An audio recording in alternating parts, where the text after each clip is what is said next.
स्वागत है आप सभी लोगों का भारतीय राज्य व्यवस्था और संविधान के ऐसे मोस्ट इंपॉर्टेंट प्रश्नों के सुपरफास्ट रिवीजन के लिए जो आपकी परीक्षाओं में बार बार पूछे जाते हैं। पिछले लेक्चर में हम लोगों ने अपने प्रश्नों को जहां पर छोड़ा था, चलिए आज उसी के आगे स्टार्ट करते हैं। तो देखते हैं आज का अपना पहला प्रश्न। हमारा पहला प्रश्न है, भारतीय नागरिकों को समानता का अधिकार किस अनुच्छेद से प्रदान किया गया है?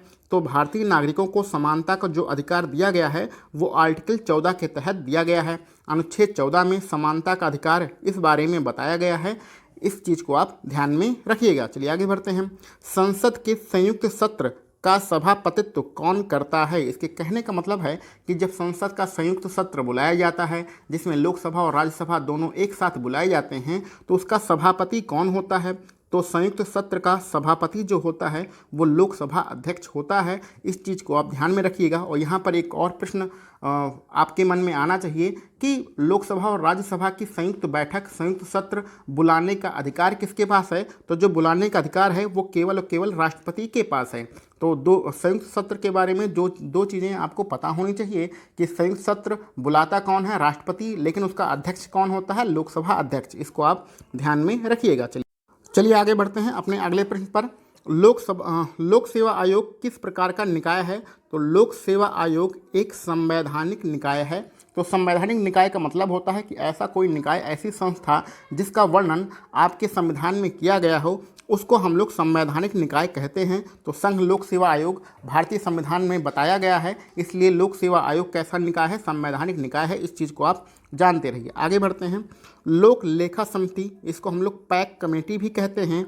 इसके चेयरमैन, यानी चेयरमैन मतलब होता है अध्यक्ष, तो इसके अध्यक्ष की नियुक्ति कौन करता है? तो लोक लेखा समिति के अध्यक्ष की नियुक्ति लोकसभा अध्यक्ष करता है। इस चीज़ को आप जानते रहिए। चलिए आगे बढ़ते हैं। आपातकाल की घोषणा के समय भारत के प्रधानमंत्री कौन हैं? तो भारत में केवल एक बार आंतरिक अशांति के आधार पर आपातकाल लगाया गया था और उस समय भारत की प्रधानमंत्री कौन थी? इंदिरा गांधी थी। तो 1971 में पहली बार आंतरिक अशांति के आधार पर जब आपका आपातकाल लगाया गया तो उस समय इंदिरा गांधी प्रधानमंत्री थी। इस चीज़ को आप ध्यान में रखिएगा। चलिए आगे बढ़ते हैं। श्री विनोद राय क्या हुआ करते थे? तो श्री विनोद राय भारत के नियंत्रक और महालेखा परीक्षक हुआ करते थे। तो विनोद राय कौन थे? नियंत्रक और महालेखक परीक्षक थे। जब ये सेवानिवृत्त हो गए तो उसके बाद नियंत्रक और महालेखा परीक्षक किसे बनाया गया? तो उसके बाद शशिकांत शर्मा को बनाया गया। तो ये करंट का क्वेश्चन है, इसको आपको ज़्यादा पढ़ने की कोई आवश्यकता नहीं है। आप आगे बढ़ते हैं। योजना आयोग के प्रथम अध्यक्ष कौन है? तो योजना आयोग के बारे में आपको पता होना चाहिए कि योजना आयोग के जो अध्यक्ष होते हैं वो प्रधानमंत्री होते हैं। भारत के पहले प्रधानमंत्री पंडित जवाहरलाल नेहरू थे। इस प्रकार प्रथम योजना आयोग के जो अध्यक्ष थे वो जवाहरलाल नेहरू थे। ये तो कॉमन सेंस की बात है। चलिए आगे बढ़ते हैं। पंचायतों द्वारा कौन सा टैक्स लगाया जाता है? तो पंचायतों द्वारा स्थानीय मेलों पर जो कर लगाया जाता है वो पंचायतों द्वारा लगाया जाता है। तो स्थानीय मेलों पर जो टैक्स वसूला जाता है वो पंचायत द्वारा लगाया गया टैक्स होता है। इस चीज़ को आप जानते रहिएगा। चलिए आगे बढ़ते हैं। वह कौन सा सर्वोच्च निकाय है जो भारत में पंचवर्षीय योजनाओं को स्वीकृति प्रदान करता है? तो पंचवर्षीय योजनाओं में कितना रुपया खर्च करना है, कौन सी योजना को लागू करना है, कौन सी योजना को नहीं लागू करना है, इसको स्वीकार कौन करता है? तो इसको स्वीकार करने वाला जो निकाय है उसका नाम है राष्ट्रीय विकास परिषद। तो राष्ट्रीय विकास परिषद भारत में पंचवर्षीय योजनाओं को स्वीकृति प्रदान करता है। इस चीज़ को आप ध्यान में रखिएगा। संविधान सभा के संवैधानिक सलाहकार कौन थे? तो भारत में संविधान सभा का जब निर्माण किया गया था तो उस समय संविधान सभा के संवैधानिक सलाहकार BN राव थे। वन लाइनर प्रश्न है, आप रट लीजिएगा। BN राव संवैधानिक सलाहकार थे। इस चीज़ को आप जानते रहिएगा। कैबिनेट मिशन ने भारत को किस रूप में मानने का विचार दिया था? तो कैबिनेट मिशन 1946 में भारत आया था। इसने भारत को संघ राज्य के रूप में मानने का विचार दिया था। तो भारत को संघ राज्य के रूप में मानने का विचार किसने दिया? कैबिनेट मिशन ने। यह कब आया था? 1946 में भारत आया था। चलिए आगे बढ़ते हैं। मूलभूत कर्तव्यों से प्राप्त नहीं होता है। तो मूलभूत कर्तव्य से मतलब होता है जो हमारे संविधान में मौलिक कर्तव्य लिखे गए हैं उन्हीं के बारे में यहाँ पर बात हो रही है। यह कानूनी मंजूरी के द्वारा प्राप्त नहीं होते हैं। तो हमारे जो मौलिक कर्तव्य हैं वो कानूनी मंजूरी से प्राप्त नहीं होते हैं। इसका मतलब ये है कि आपके जो मौलिक कर्तव्य हैं उन्हें लागू करने के लिए कानून बाध्य नहीं कर सकता है। चलिए आगे बढ़ते हैं अपने अगले प्रश्न पर। भारत के राष्ट्रपति की जो महाभियोग प्रक्रिया होती है वो किस सदन से प्रारंभ की जा सकती है? तो भारत में राष्ट्रपति पर अगर महाभियोग लगाना है तो संसद के 2 सदन होते हैं, दोनों सदनों में से किसी भी सदन में महाभियोग प्रक्रिया प्रारंभ की जा सकती है। यानी कि महाभियोग का जो प्रक्रिया होती है वो संसद के दोनों सदनों में से किसी भी सदन में लाई जा सकती है। इस चीज़ को आप ध्यान में रखिएगा। चलिए आगे बढ़ते हैं। भारत में राज्यों के लिए वित्त आयोग का गठन कौन करता है? तो यहाँ प्रश्न थोड़ा घुमावदार दिए गए हैं जिसको सरल भाषा में पढ़ने की आवश्यकता होती है। तो यहाँ पर लिखा गया है कि भारत में राज्यों के लिए वित्त आयोग का गठन कौन करता है? तो जिस प्रकार केंद्र में यानी संघ में वित्त आयोग का गठन राष्ट्रपति करता है, उसी प्रकार राज्यों में वित्त आयोग का गठन कौन करता है? उस राज्य का राज्यपाल करता है। तो उस राज्य का राज्यपाल अपने राज्य के लिए वित्त आयोग का गठन करता है। इस चीज़ को आप जानते रहिएगा। चलिए आगे बढ़ते हैं। किस संविधान संशोधन द्वारा निजी संपत्ति के अधिकार को मूलभूत अधिकारों से हटाकर कानूनी अधिकार बना दिया गया? तो हमें पता है 44वां संविधान संशोधन हुआ था जिसमें आर्टिकल 31 में क्या दिया गया है? आर्टिकल 31 में संपत्ति का अधिकार दिया गया था। ये एक मौलिक अधिकार था। तो 44वें संविधान संशोधन में इस आर्टिकल 31 को मौलिक अधिकार से हटाकर अब कानूनी अधिकार बना दिया गया है। तो इस प्रकार वर्तमान समय में मौलिक अधिकार कितने हैं? अब हमारे पास 6 मौलिक अधिकार हैं। पहले कितने मौलिक अधिकार थे? पहले हमारे 7 थे। उस 7 में से जो आर्टिकल 31 में आपका मौलिक अधिकार संपत्ति का अधिकार था उसे हटाकर अब कानूनी अधिकार बना दिया गया है। तो चलिए आगे बढ़ते हैं। इसके बारे में बहुत सारी डिटेल में बातें हो गई। डॉक्टर अंबेडकर ने भारतीय संविधान में किसे संविधान की हृदय और आत्मा कहा है? तो डॉक्टर अंबेडकर ने संवैधानिक उपचारों के अधिकार को भारतीय संविधान की हृदय और आत्मा कहा है। ये संवैधानिक उपचारों का अधिकार किस आर्टिकल में है? तो आर्टिकल 32 में है। तो आर्टिकल 32 में संवैधानिक उपचारों का अधिकार है जिसे डॉक्टर अंबेडकर के द्वारा भारतीय संविधान का हृदय और आत्मा कहा गया है। चलिए आगे बढ़ते हैं। भारतीय संविधान में राज्य के नीति निर्देशक तत्व किस देश से लिए गए हैं? तो भारतीय संविधान में राज्यों के जो नीति निर्देशक तत्व हैं वो आयरलैंड से लिए गए हैं। इस चीज़ को हम बहुत बार पढ़ चुके हैं।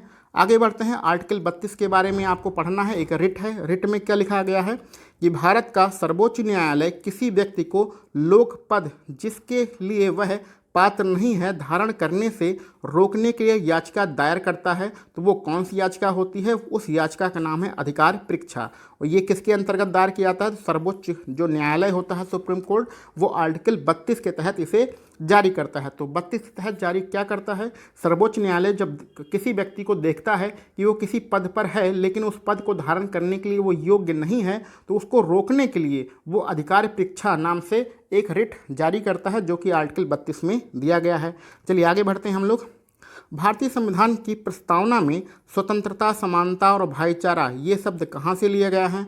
तो भारतीय संविधान की प्रस्तावना में स्वतंत्रता, समानता और भाईचारा ये सारे शब्द फ्रांस की क्रांति से लिए गए हैं, फ्रेंच क्रांति से लिए गए हैं। चलिए आगे बढ़ते हैं। 3 परत वाली पंचायती राज प्रणाली में मध्यम स्तर की कौन सी इकाई होती है? तो 3 परत वाली पंचायती राज प्रणाली को ही हम लोग त्रिस्तरीय पंचायत प्रणाली कहते हैं। इसमें मध्यम स्तर पे कौन होता है? मध्यम स्तर पर पंचायत समिति होती है जिसको हम लोग ब्लॉक भी कहते हैं। सबसे नीचे ग्राम होता है, दूसरे नंबर पे ब्लॉक होता है जिसको हम लोग पंचायत समिति कहते हैं, और तीसरे सबसे हाई लेवल पे क्या होता है? हाई लेवल पे होता है जिला इकाई। तो 3 इसके स्तर होते हैं। त्रिस्तरीय में 3 स्तर होते हैं, मध्य स्तर पे पंचायत समिति होती है। चलिए आगे बढ़ते हैं। किसी राज्य के राज्यपाल को अब उसके पद से बर्खास्त करने का अधिकार किसके पास है? तो किसी भी भारत में राज्य के राज्यपाल को उसके पद से बर्खास्त करने का अधिकार केवल भारत के राष्ट्रपति के पास है। इस चीज़ को आप जानते रहिएगा। चलिए आगे बढ़ते हैं। भारत का राष्ट्रपति लोकसभा में कितने सदस्यों को नामित करता है? तो भारत का राष्ट्रपति लोकसभा में 2 सदस्यों को नामित करता है। ये 2 सदस्य कौन होते हैं? ये एंग्लो इंडियन होते हैं, लेकिन वर्तमान में ये व्यवस्था खत्म की जा चुकी है। इस चीज़ को भी आप जानते रहिएगा। आगे बढ़ते हैं। 3 परत वाली पंचायती राज प्रणाली जिसको हम लोग त्रिस्तरीय पंचायती प्रणाली भी कहते हैं, कितने अधिक जनसंख्या वाले राज्यों पर लागू होती है? तो ये जो प्रणाली होती है ये 20 लाख की जनसंख्या से अधिक राज्यों पर ही लागू होती है। तो त्रिस्तरीय प्रणाली 20 लाख से अधिक जनसंख्या वाले राज्यों पर ही लागू होती है। चलिए आगे बढ़ते हैं। संविधान के भाग 6 संविधान के भाग 6 में क्या लिखा गया है? राज्यों के विभिन्न प्रावधानों का वर्णन किया गया है, यानी राज्यों के विभिन्न कर्तव्य के बारे में बताया गया है, राज्यों के विभिन्न कामकाजों के बारे में बताया गया है। किसमें बताया गया है? भाग 6 में बताया गया है। इसमें से ये सारी चीज़ें किस राज्य पर लागू नहीं होती हैं? तो ये सारी चीज़ें आपके जम्मू कश्मीर पर लागू नहीं होती थीं, ठीक है। लेकिन अब इस व्यवस्था को समाप्त कर दिया गया है, इस चीज़ को भी आप जानते हैं, आर्टिकल 370 समाप्त किया जा चुका है। आगे बढ़ते हैं।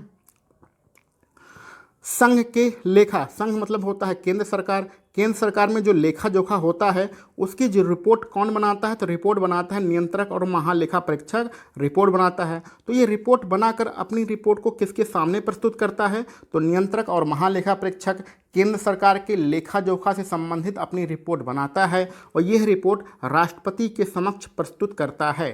तो ये रिपोर्ट लोकसभा और राज्यसभा में प्रस्तुत नहीं की जाती है। नियंत्रक और महालेखा परीक्षक द्वारा बनाई गई जो रिपोर्ट होती है वो राष्ट्रपति के समक्ष प्रस्तुत की जाती है। राष्ट्रपति इस रिपोर्ट को लोकसभा और राज्यसभा में प्रस्तुत करता है। इस चीज़ को आप जानते रहिएगा, ठीक है। चलिए आगे बढ़ते हैं। राज्य की जो मंत्रिपरिषद होती है वो किसके प्रति जवाबदेह होती है? तो राज्य की जो मंत्रिपरिषद होती है, यहाँ पर मुख्यमंत्री आपका गलत दिया गया है। मुख्यमंत्री की सलाह से राज्यों में मंत्रियों की नियुक्ति की जाती है और नियुक्ति कौन करता है? राज्यपाल करता है। लेकिन जो राज्य का मंत्रिपरिषद होता है वो मुख्यमंत्री नहीं बल्कि विधानसभा के प्रति जवाबदेह होता है। तो राज्य का जो मंत्रिपरिषद होता है वो विधानसभा के प्रति जवाबदेह होता है। इस चीज़ को आप जानते रहिए। आगे बढ़ते हैं। भारत में जो योजना आयोग है वो किस प्रकार का निकाय है? तो भारत में जो योजना आयोग है, अब इसको समाप्त करके नीति आयोग बनाया जा चुका है, इसको चीज़ को भी आप जानते रहिएगा। तो योजना आयोग का जो वर्णन भारतीय संविधान में नहीं किया गया है, इस प्रकार यह एक गैर वैधानिक निकाय है। तो ऐसी कोई संस्था जिसके बारे में भारतीय संविधान में नहीं बताया गया है तो उसको हम लोग एक गैर वैधानिक संस्था कहते हैं। तो योजना आयोग एक गैर वैधानिक संस्था है। चलिए आगे बढ़ते हैं। भारतीय संविधान के ढांचे पर किसका सबसे गहरा प्रभाव पड़ा है? तो हमें पता है अंग्रेज़ों के शासनकाल में भारत सरकार अधिनियम 1935 लाया गया था। तो भारत सरकार अधिनियम 1935 के तहत जो भी प्रावधान किए गए थे तो भारतीय संविधान बनाते समय उसके लगभग सारी चीज़ों को भारतीय संविधान बनाते समय लिया गया है। तो इस प्रकार भारतीय संविधान पर भारत सरकार अधिनियम 1935 का गहरा प्रभाव पड़ा है। इस चीज़ को आप जानते रहिएगा। और भारत सरकार अधिनियम 1935 को ही हम लोग लघु संविधान कहते हैं।